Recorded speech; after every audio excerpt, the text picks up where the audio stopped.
that he can't stop. Wraps me up with a bow on top. Fills me up with more than I got. If it ain't for me, I don't want it. I don't want it. I don't want it if it ain't from you. If it ain't for me, I know you'll just be when I fall. You see everything. Y'all hear Lena? Oh, shoot.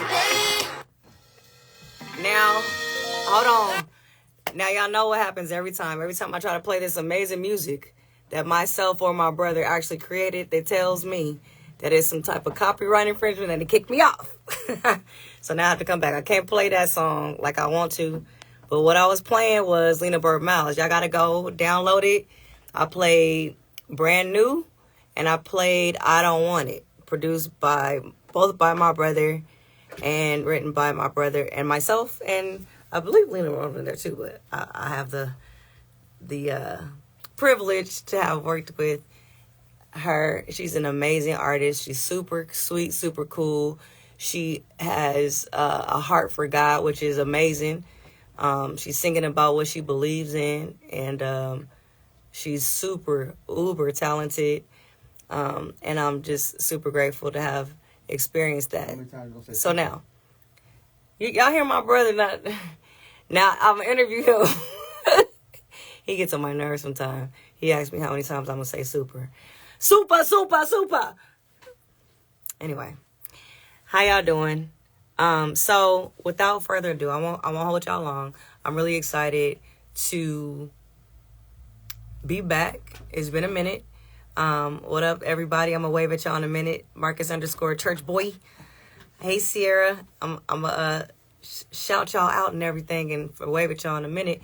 I want to finally tell you something I've been wanting to tell you for over a month. That I told you I was gonna have some really amazing news. Amen. If y'all been following me and y'all been a part of this music and Monopoly merger journey of mine. And I told y'all I was studying for something, and I was had a goal in mind of being double licensed in not only California but also Texas, and I did it. Hallelujah! I finally passed the state and national exam for Texas. I am official. I am a realtor. I am double licensed in California and Texas. Super, super excited. That was... Man, I worked, I don't say super a lot. I worked my butt off for that, y'all. I worked my butt off for that. So, I feel really grateful. I'm like, man, that took a lot out of me. I set that goal. I told y'all I was going to do it. I stuck with it. It took a minute. It was not an easy process. Flying back and forth from Dallas to LA, making sure I'm at church. I love my church, California Worship Center. So a lot of times people be like, you live in Dallas, but you always see you singing at church. That's because I make sure I serve. It's all about serving for me. I give as unto the Lord first, my first fruits, okay? So it's really important for me. So what I would do a lot of times is I would be at church, sing, praise and worship team and everything, and fly out Sunday night or Monday or Tuesday and go study and go to class and do all the things I needed to do. But I could not announce it because I passed the exam about a month and a half ago, but I couldn't announce it because you got to go through orientation and all the things. And it's basically illegal to start saying that you are a realtor in Texas before you're actually officially a realtor. So I finally did that the Friday before last, and I am so grateful. So I said all that to say, if you have been listening to anything I've been talking about when I talk about Monopoly and how to play the game and what you should be focused on, which is land right now, hit me up because there's plenty of it. In Texas, I actually have 2 off markets already. One is 2.9 acres. The other is 1.6 acres. It is shovel ready, meaning that if you're interested in building, this land is prepared for you, already to build. The return you will make on your money is really great. It'll cost maybe about $250 $95,000 to build a home on these plots, on these lots. You can build more than one home, actually. And in addition to that, the resale of these homes that you will be able to build in these areas that I have available is upwards of 700s. So you make a nice little change for yourself. Okay, so hit me up, DM me if you're interested in that. Go to thedreamersopen.com. The first Dreamers Open of the year is coming up on the last Saturday of this month. If you're interested in being a part of that and you want the information that I gave about how to own property, if you need down payment or closing cost assistance, I'm going to have HUD come out. You can sign up. It's an 8-hour program. After the 8 hours, you get a certificate and you can get help with down payment. So it's not about not having the money. It's about just knowing what to do and how to work the system, how to roll the dice and play the game. It's all about just understanding what you can do. Definitely sign up. I like to keep the group small so that I can make sure everybody gets the attention they need. So definitely sign up for that last Saturday of this month. The Dreamers Open. Dreamers Open last Saturday of the month. So now I'm going to get into this interview. I'm going to interview my brother because I asked him, like, man, can you just come on my live and talk to the people, because I've been talking about the importance of what I wish I knew when I first started out as an artist, the mistakes I've made with money.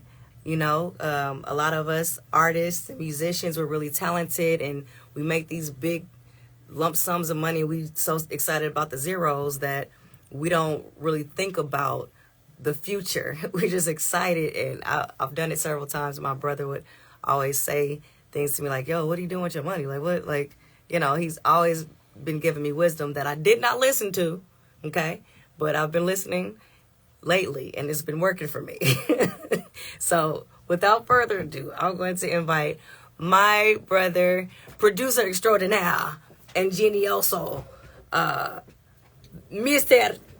Warryn Campbell II, with his sunglasses on and his Haagen Dazs. So welcome. I'm gonna clap. Woo, claps. Hello to all. So 10 of you, 17 of you. How are you doing? Hey. So to all 17 of y'all on here, we're gonna get into it. Now I'm also recording this too, so I can post it to my 60,000+ followers that don't be on my live, because I don't know where they are when I'm gonna go on live, but that's okay. I'm gonna post it. So I just want to ask you a few questions, bro, because like I was saying, it's a lot of musicians that follow me, a lot of people that want to know about real estate and what to do with, you know, their money and their artistry and all that stuff. And you know both, you know, pretty well. So I wanted to just tap into some of your wisdom. So I'm just going to ask a couple questions. And if y'all have some questions for my brother about music or Monopoly, and if you're here for the first time, when I say Monopoly, I'm talking about real estate, okay? Just put it in the comment box and then I'll read them. Okay, so first question. How many placements have you received? Like music placements? Producing?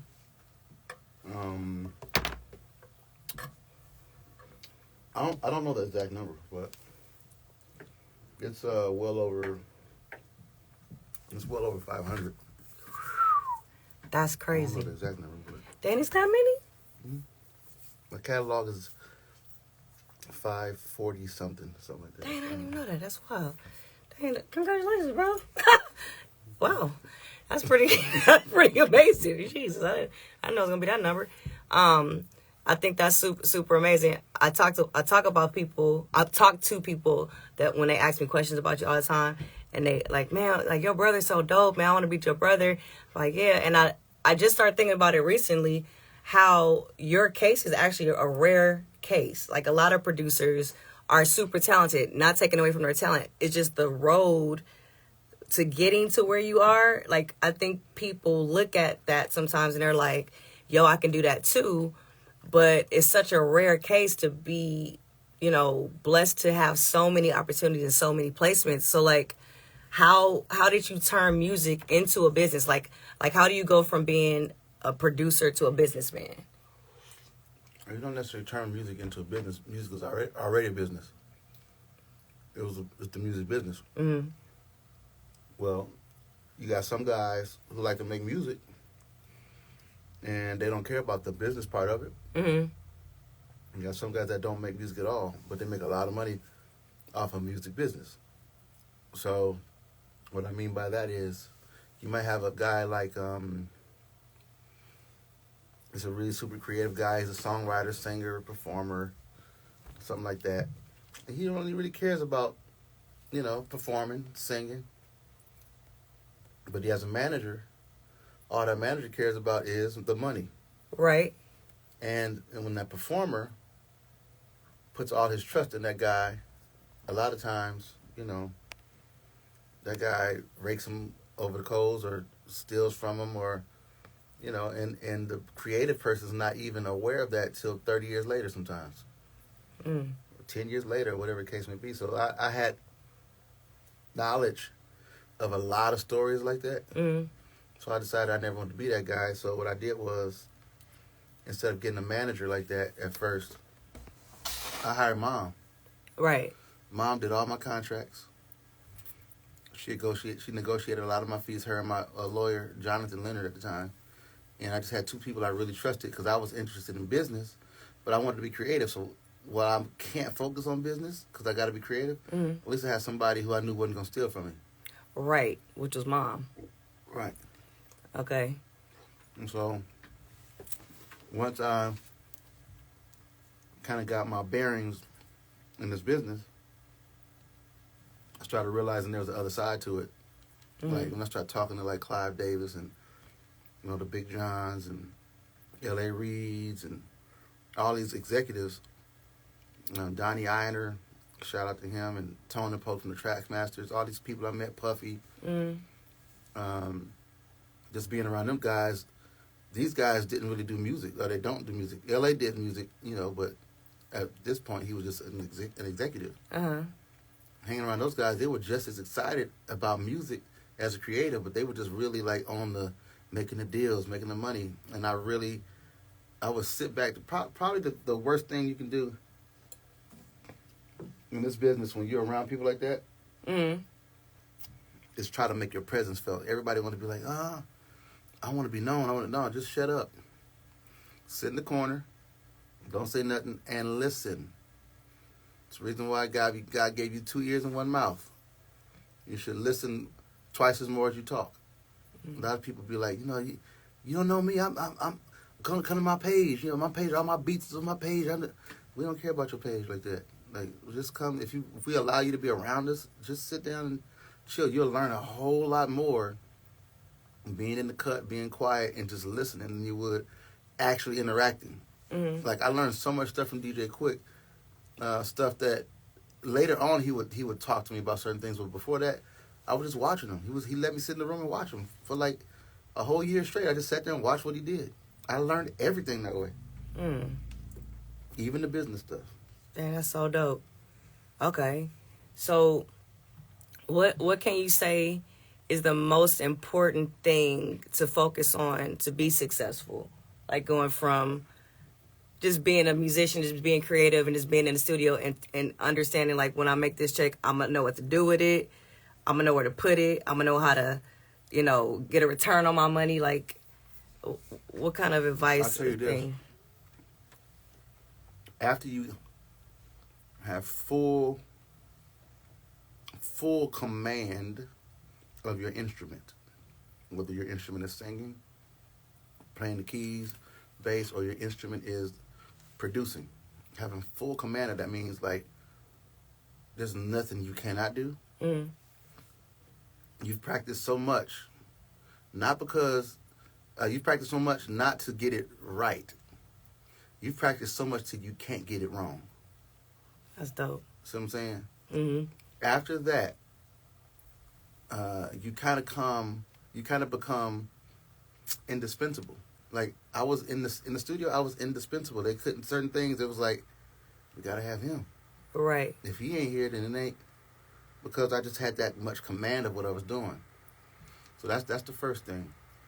And then when it comes to making money, when you make that first check, I'll tell you, Terry Lewis said this years ago. I was in a meeting with him and a bunch of other producers, and he said to a bunch of us young producers, like, listen, when you make that first money, don't go out there and buy stuff that you have to make more music to pay for. Oh, wow.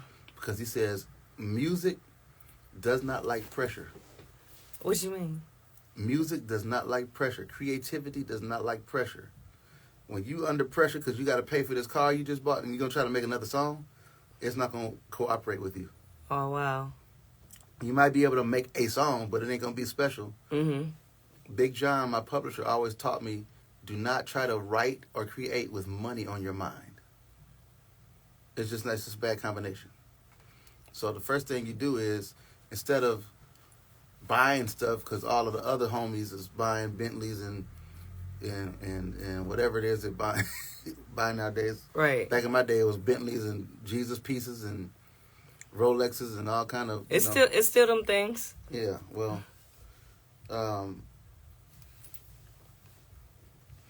you got to look at it like this. Your money is a seed. Mm-hmm. That's what it is. It's two things. Money's a seed and it's bricks. And the problem we have, and especially in our community, we don't know what money is. It's a seed. You plant the seed, eat the fruit, and it's bricks. You build things with it. So what we do is, you plant that seed. You find a great farmer finds the best possible place in the ground to plant his seed, the best soil, so he can reap the best harvest. Mm-hmm. And he eats the fruit. Now, when he plants that seed right, that fruit will come every season. He'll never be hungry. Ever. Our problem is we eat the seed. What do I mean by that? Our first check we get, that's the principal. We eat it up. We have nothing to invest with. You have to invest. You have to plant the seeds. And there's probably no better way, especially now, to do that than real estate. Facts. Real estate is, when you buy a piece of property, what you're actually doing is you're buying a bank. Talk about it, bro. And when you put that money in there, in a piece of property, duplex, land, whatever it is, it just keeps growing. That's the thing about land and real estate. It always appreciates. Even if we have a recession, guess what? It's coming back. The land and property will come back. Real estate will come back faster than any stock. Yep. That's just what it is. So you have to, you got to remember that. Danny, you actually answer my question. Yes, you're here. You actually answered my question because my last question was going to be, what money advice do you have? That was so important. I can't wait to repost this about planting the seed and understanding money is a seed and also a brick. You build with it, you plant it, and you build with it. Shout out, man, to Mr. Solomon Hicks. Okay. He taught me that principle. He's the man that helped me and my family with our life insurance and stuff like that. Solomon is 80 years old. Probably one of the most brilliant money minds I've ever met. Have conversations with people older, much older than you, that have done much more. Yeah. That's basically it. Yes. And guess what? I don't know. It's a special day. I'm feeling really good. I have my sister-in-law. She just happened to walk in, guys. I was just Erica Campbell. She was looking for her husband, who's not supposed to be eating ice cream. And he's eating Haagen-Dazs. No, Ben and Jerry's. Ben and Jerry's. Enjoying his Ben and Jerry's. Baby, this is amazing. What's going on? The first Music and Monopoly of the year, I was talking to Warren about, how did he go from being a musician to a businessman and all that. I asked him that. I asked him how important does he feel for musicians to understand the business, and he gave some really dope advice and things about that. And I also basically he parlayed that into what we should be doing with money. Yeah. He said it's a seed, and it's a seed in a brick. You plant it, and you reap the harvest from it over and over again, and you build with it. And he said the best way you can do that is with real estate, which is what I've been talking about for months and months and months. This is something also that my brother coincidentally told me to stick to. Is like, if you're gonna talk about music and Monopoly, be consistent, stick to it. You make sure you focused on it, and then everything else will follow. And I've just been growing so much in the knowledge of how important that information you just shared is, and how if I would have listened to that same advice that he probably told me when I first got my first check, and it wasn't that big of a check. My first check, I got my publishing, it was like $30,000. However, I could have bought real estate with that.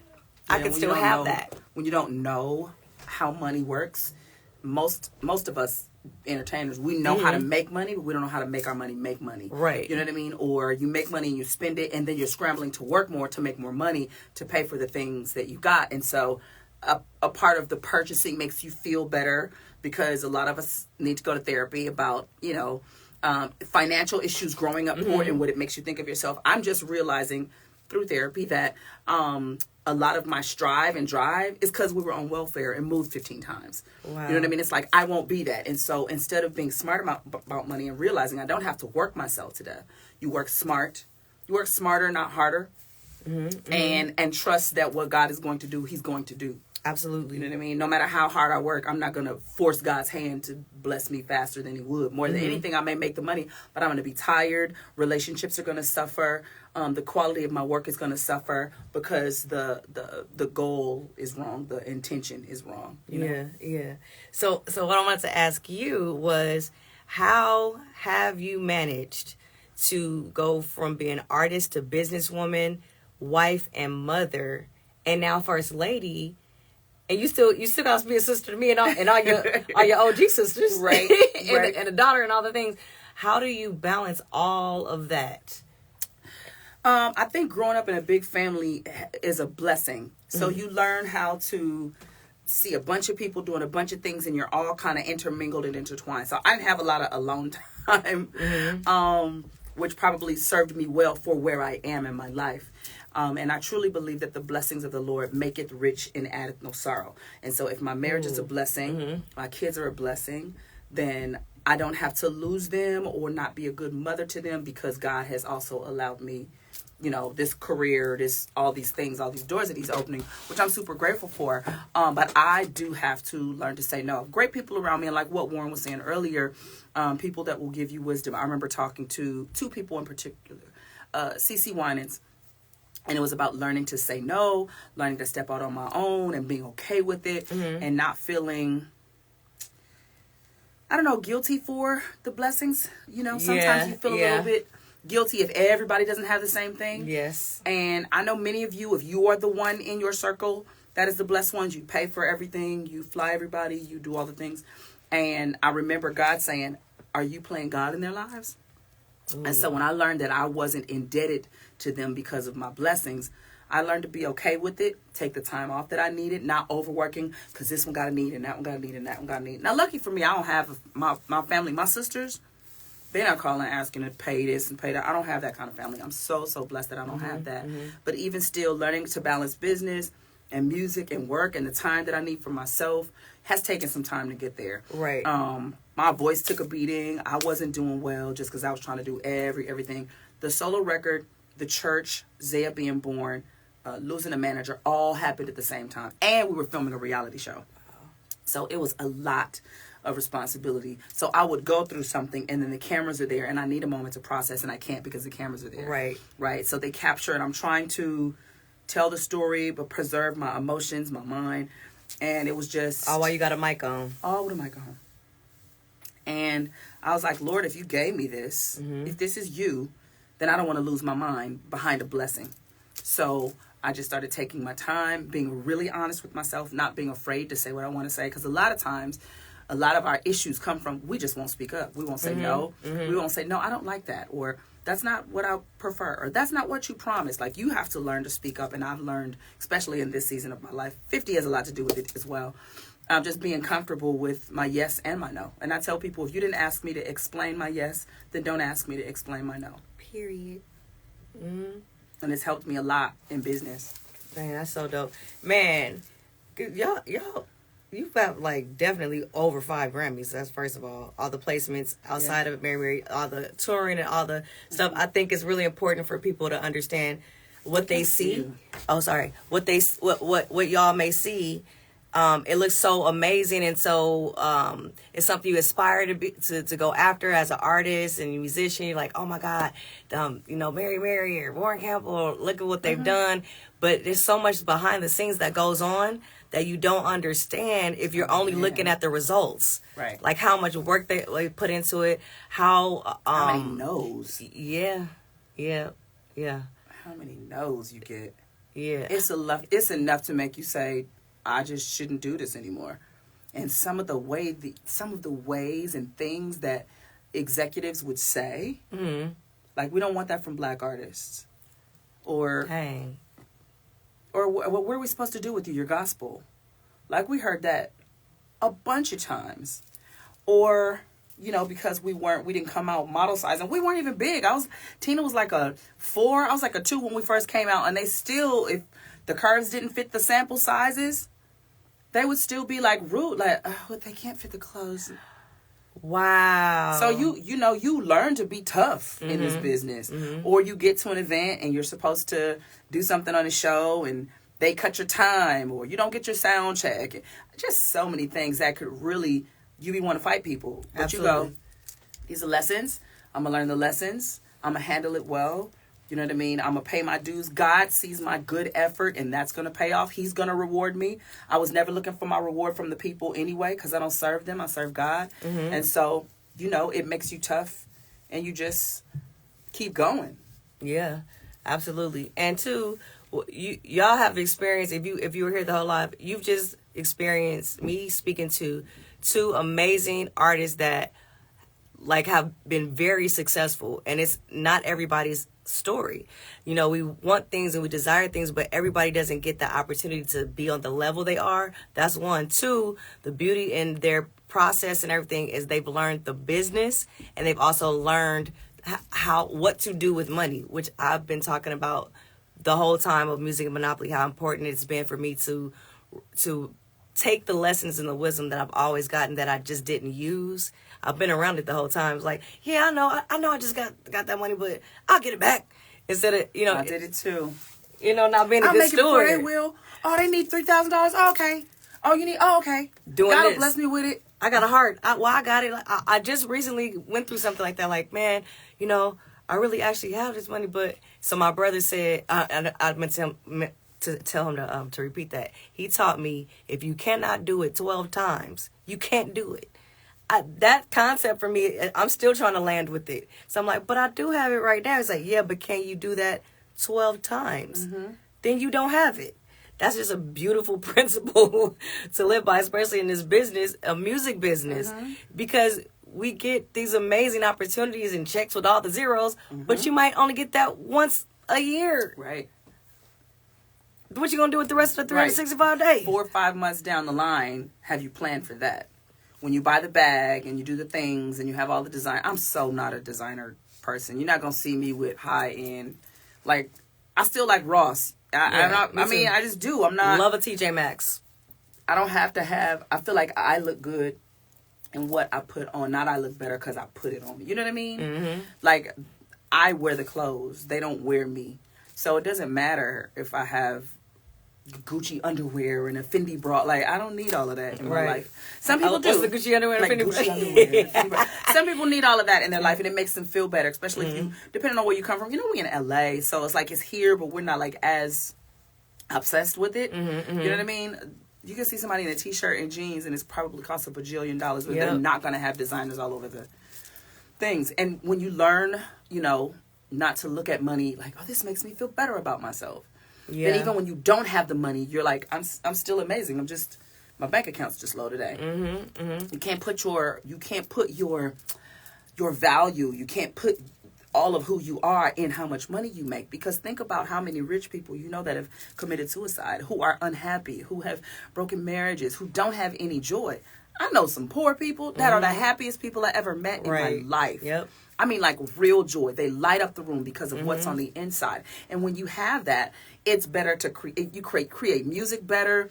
You perform better because it's coming from this sincere place. So I can have an audience where people don't stand up and scream, and I know that I'm still making a deposit in the room because I didn't come there because I was so broken. I need the applause to fill me and fuel me. You know what I'm saying? Yeah. I'm not judging nobody. Everybody has a different story. I've seen people get mad at audiences because they don't stand up and clap. Wow. The audacity. Maybe they just enjoyed it and they just wanted to sit. Well, maybe their feet hurt. Maybe they had knee surgery. Maybe they took a long time trying to get into this venue that you got them in. Yeah. You know, so when you know who you are, when you're centered, when you're grounded in God, you know, and you've got your head in the right place, the business doesn't have to make you crazy. But you've got to make sure that you're secure in who you are, because if you are not, when they don't like you, do you like you? Right. When they don't applaud, how do you feel about you? God doesn't change his mind based on what the audience is saying or the awards that you have. Like, the songs that won Grammys were good. The songs that did not win Grammys were good. Yeah. Still had purpose. I'll never know all the lives they've touched. I just heard a testimony from the lady at the church. They danced to Never Wave My Flag by Mary Mary. Technically, according to the stats, that wasn't the super successful record, even though it still won awards, and still, I think we still got a Grammy for Walk In or Survive or something like that. And it still sold 500,000, whatever.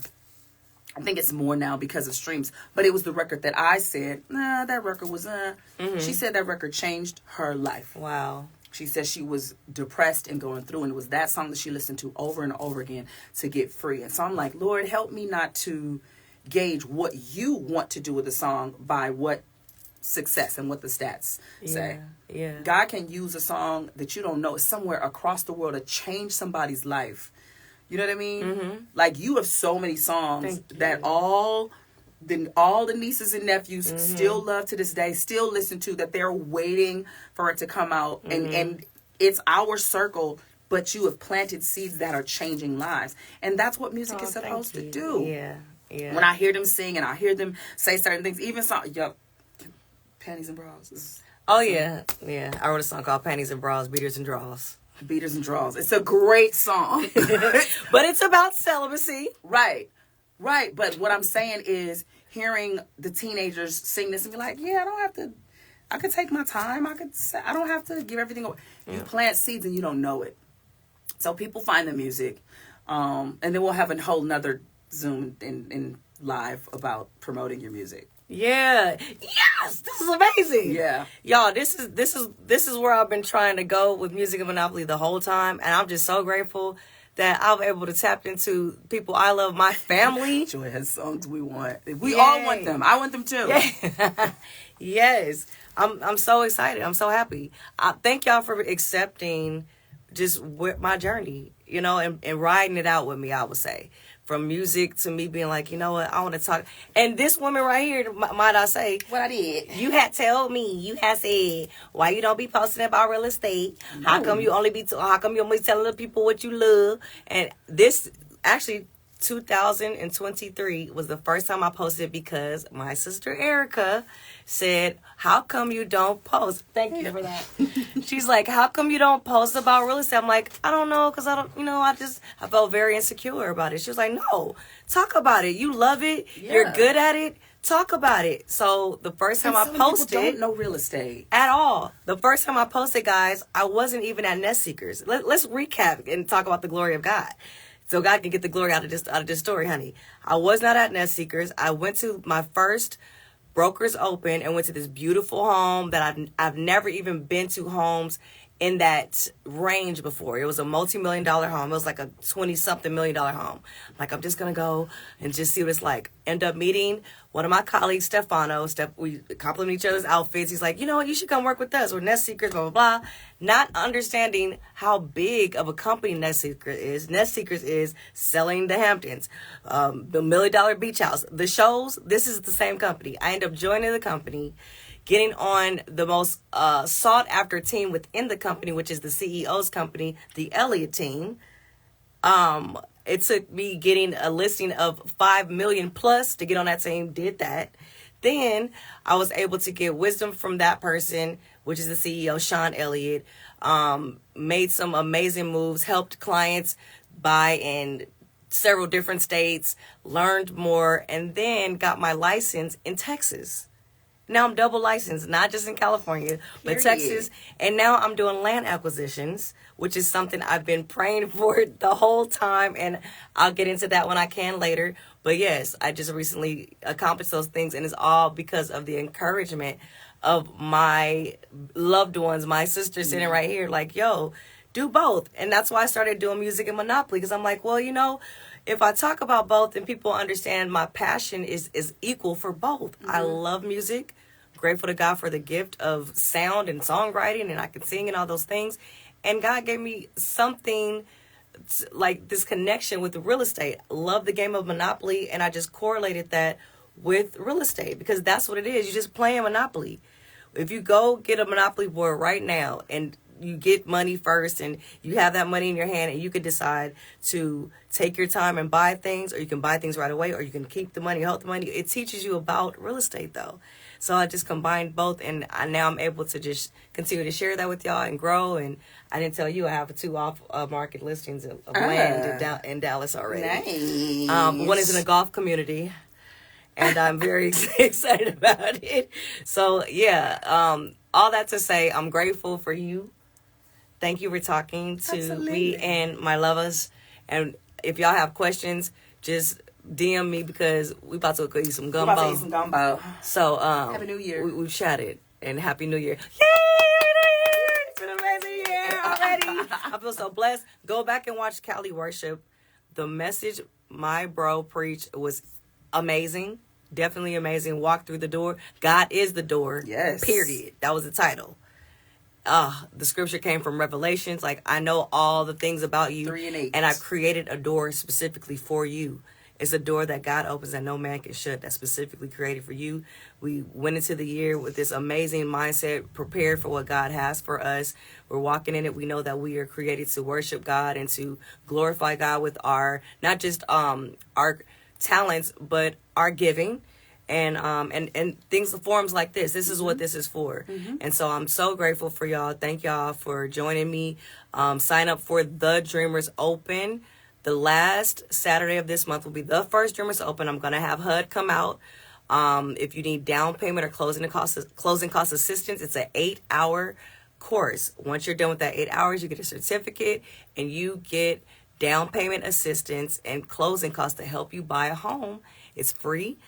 So definitely go to thedreamersopen.com and register to get all this amazing information for you, so you can start building with the bricks that my brother was just talking about. You plant the seed, you give your tithes, planted the seed that way, and then you build with that money. And he just talked about it. He said the most amazing way to build is real estate. So I'm just so grateful. Thank y'all so much for joining me. Music and Monopoly. I love you. Airplane Airports. I'll see you. Bye.